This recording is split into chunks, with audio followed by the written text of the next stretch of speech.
So now we get to floating point, and floating point is actually the most commonly used form for representing fractional quantities.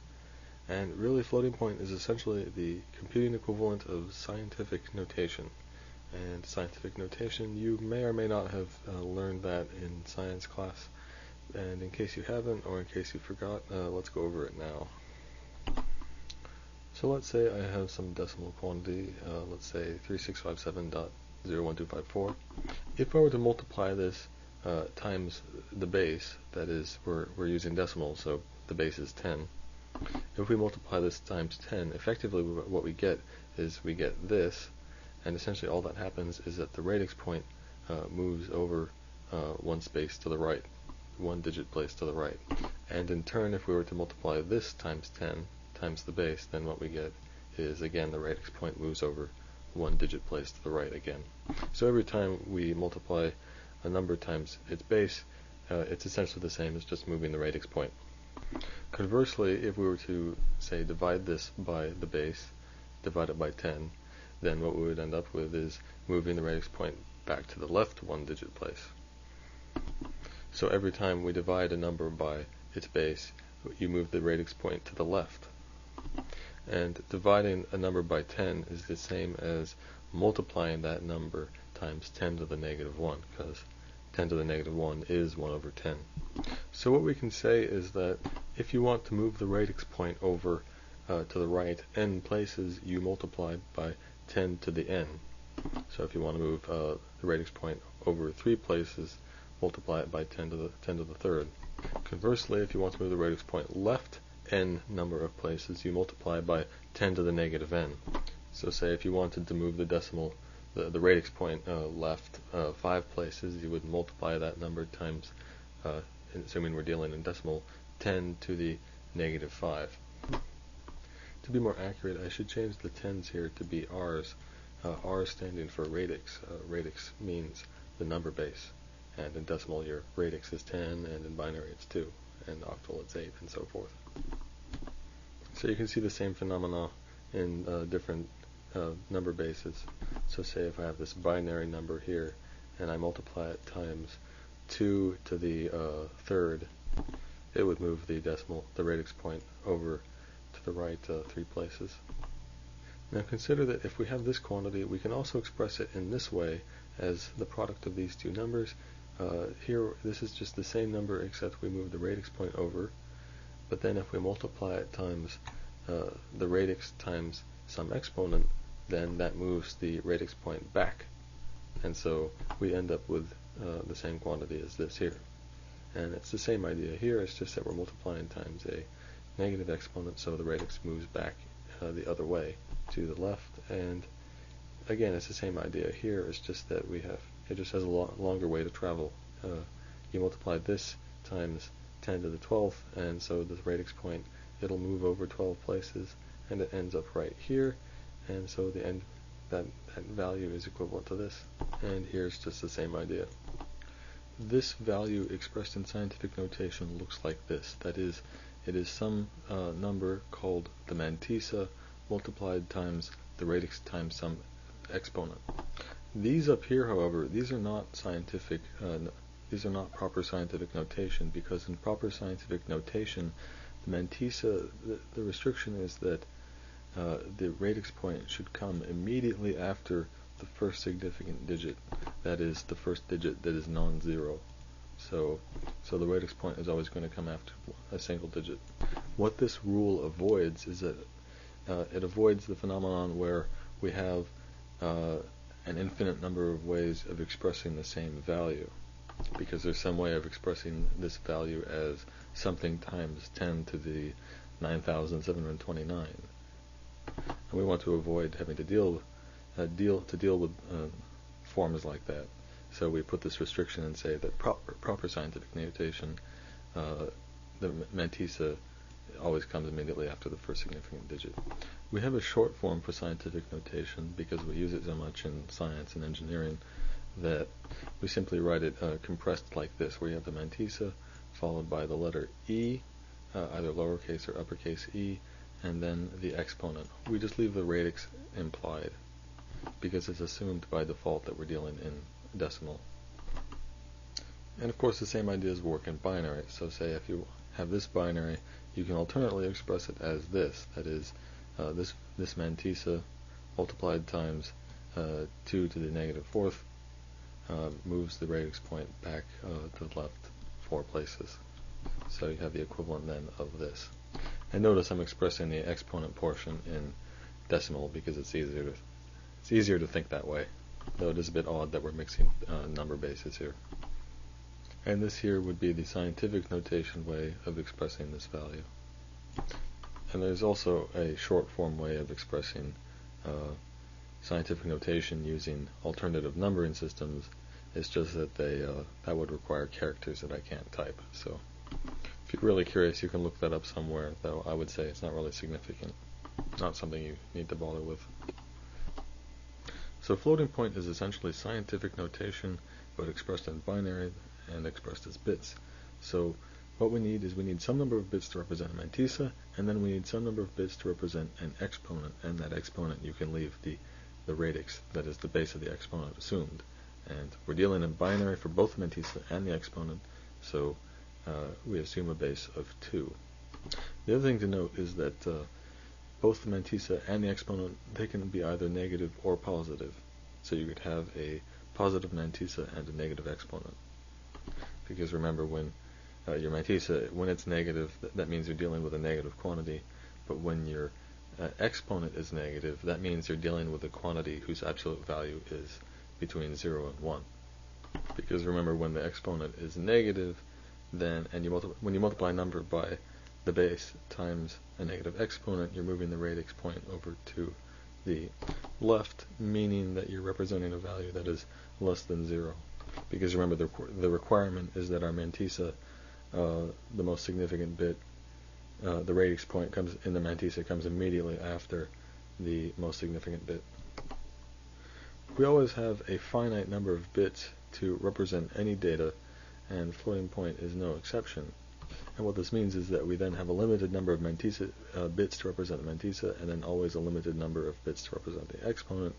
And this has some unobvious consequences. What it means is that when you have a limited number of mantissa digits, that limits the accuracy of the values you can represent. And similarly, when you have a limited number of exponent digits, that limits the range of values you can represent. So let's just say we're back dealing in decimal, and we're limited to the number of digits we can use. And so say we're limited to 2 digits for the mantissa and 1 digit for the exponent. Well, this means that the highest value we can represent then is 9,900,000,000.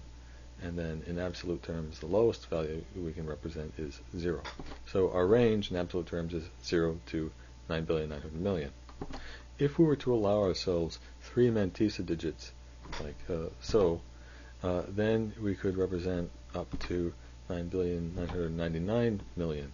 So we would get a small bump in our range of values. In contrast, if we were to allow 2 exponent digits, we would get a huge increase in the amount of range.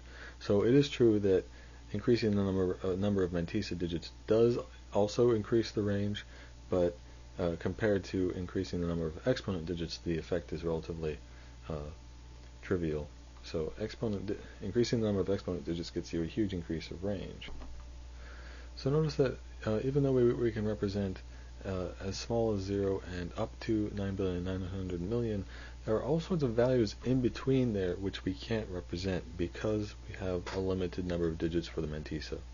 For example, there's no way we could represent the value 123 using just 2 digits for mantissa because it requires 3, as you can see here.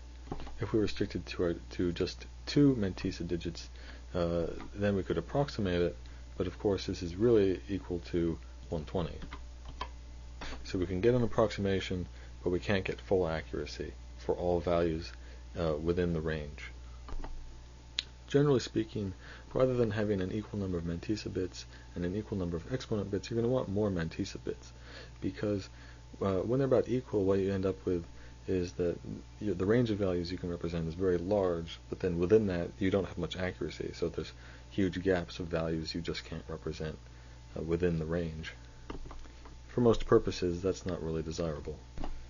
The IEEE, that is the Institute of Electrical and Electronics Engineers, which is a standards body, it specifies a standard for 32-bit floating point format. That is, if you're going to be representing a floating point number with 32 bits, there's a standard for doing so. In this standard, 24 bits are used for the mantissa and 8 for the exponent. As I said, you're going to want generally more mantissa bits than exponent bits. A bit surprisingly, the mantissa is represented in 1's complement form rather than 2's complement form. Remember, 1's complement form is where we set aside a bit to act as the flag, specifying whether the value is negative or positive. You don't do that funky thing wherein the values wrap around. In a circle, it's just that you write the integer straight and then you use a bit to act as the flag. It's actually more straightforward, in fact, though you do end up with a positive 0 and a negative 0. Another peculiarity is that the high bit of the mantissa, that is the most significant bit, is left out. That is just assumed, and this is possible because the high bit is always going to be 1. It's never going to be 0, because as scientific notation is defined, you're supposed to express values such that the radix point comes immediately after the first significant digit. So in binary, that's always going to be 1. So for instance, if you had this number, and assume we're dealing in binary here, even though the exponent is expressed in decimal, well, in binary, a scientific notation, the mantissa is always going to look like this, with the radix point 1 and then a radix point. It's always going to be 1 here. And because it's always going to be 1, we could just leave it out of the data. We don't have to put it in our number when we store it. We can just assume it when we read it later. We could just assume that it's supposed to be there. So all we actually write of the mantissa are these bits. In this IEEE standard, the way you express the exponent is a bit odd because it's not either in 1's complement form or 2's complement form. It's in neither. Instead, the standard uses what's called excess form, or sometimes called biased form, and more accurately, it's in what's called excess 127 form. And a few ways of thinking about this, but the simplest I think is to say, if you want to express a value in excess 127 form, rather than just taking that value and translating it from decimal to binary, first you add 127, then you translate to binary. So here are some examples. Say negative 127 expressed in excess 127 form. You translate by first adding positive 127, so you get 0, and 0 translated into binary is this. And similarly, 0, if you add 127 to 0, then you get 127, which is this in binary. This is 127 binary. So this is how we represent 0 in excess 127 form. And then at the top of the range, if you wanted to express 128, you add 127 to 128, getting you 255, and 255 in binary is this. It's all 1. So it works out that in excess 127 form, using 8 bits, you can represent the values negative 127 to positive 128. So the question is, well, why does it use this peculiar form? And the answer is that, well, it just makes comparisons between two floating point numbers simpler, because if you wanted to see which is bigger, you can just look at the exponents, and you can then, it makes it simpler to calculate which is bigger. The operation is simpler than it would be if the exponent were expressed in 1's complement or 2's complement form. So how are the exponent and mantissa actually arrayed in the IEEE standard for 32-bit floating point? Well, the answer is a bit odd. First of all, the high order bit for the mantissa is going to be this bit right here. So if you have a positive mantissa, this will be 1. If you have a negative mantissa, this will be 0. Then the 8 bits for the exponent go here, and then the 23 bits for the mantissa go here. So it's weird because you have the mantissa split off from the bit that indicates its sign. So here's an example. Say we want to encode this in the 32-bit IEEE standard. Well, the answer would look like this. First of all, our mantissa is positive, so this bit is going to be 0. Then we want to encode the exponent, which is negative 50, using these 8 bits. And in excess 127 form, we add positive 127 to negative 50. That gets us 77, and this bit pattern here is positive 77 in binary. Then what we do to encode the mantissa is that we ignore the bit left of the radix point, because remember, it's just left implied. We don't need to encode it because the bit left of the radix in binary scientific form notation is going to always be 1, so we don't have to encode it. Therefore, all we have to do is take these bits and copy them. So this is actually a straight copy it to here, though notice we need to fill in the rest with zeros because there are implicitly an infinite number of zeros here. So that's how that works.